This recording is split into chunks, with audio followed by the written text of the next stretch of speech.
inspires me is ultimately, it's a sort of a selfish act. You know, if I like it, then I think it's kind of cool and I'll do it. And if other people like it, then that's a byproduct of it, which is great.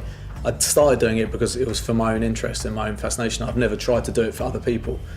Motorcycles have been part of my life since I was 7. My dad took me to school on the back of his motorbike, and I remember, you know, driving down sort of a country lane, my dad leaning down so that I was getting the full wind blast and thinking it was amazing. It was like flying a plane. And as a kid I wanted to be a fighter pilot. That's what I wanted to do. So it was the closest thing to flying that I could get as a kid.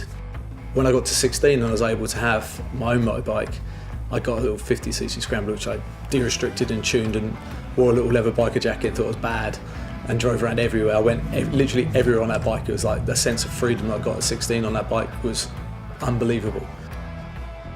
I've never liked anything standard. I mean, everything modified is like a motto I sort of use. I guess the customising of the bikes was my release from my art, actually. I was trying to find something where I wasn't, because I'm always constantly thinking of ideas and going over stuff in my head. I was like, oh, it would be nice if I could steal an hour or two here and I could tinker with my bike and kind of just focus on that and nothing else. And obviously as I started doing that, I started to bring my element of artistry into those bikes. And I hadn't really connected my art and the bikes at that point. And then when it was finally coming down to the paint scheme, I started to look at what paint scheme was, and naturally I started to bring my art elements into it, albeit subtly.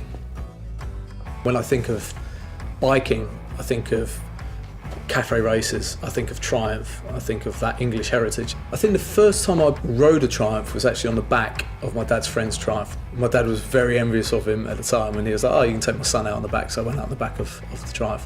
And it was something that was completely different to that bike compared to what my dad had.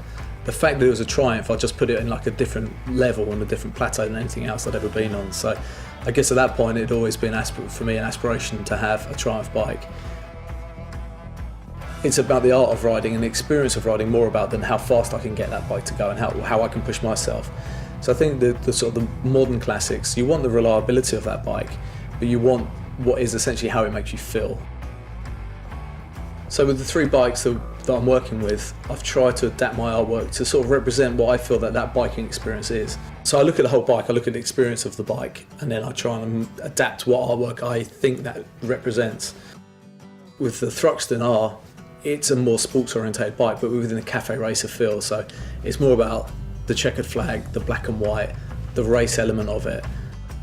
The Bobbo is more about I guess more of an outlaw, it's more of a character.